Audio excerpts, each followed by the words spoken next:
Ассалаумағалейкум ағайындар, қараңыздар, 3/5 объемды қозғалтқышмен осындай Toyota Highlander көлігі келіп қалды. Нағыз отбасылық көлік, саяхаттауға, тағы да басқа нәрселерге арналған көлік. 7 орындық, охота, рыбалка, аңшылық, балық аулау деген сияқты заттарға арналған 3/5 объемды қозғалтқышмен европеец. Бағасы небәрі 11 миллион 500 мың теңге.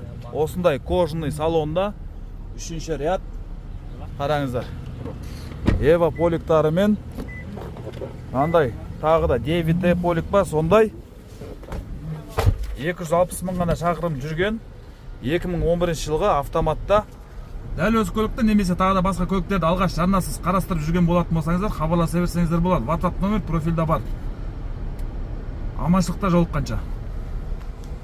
Қараңыздаршы, тамаша жағдайда.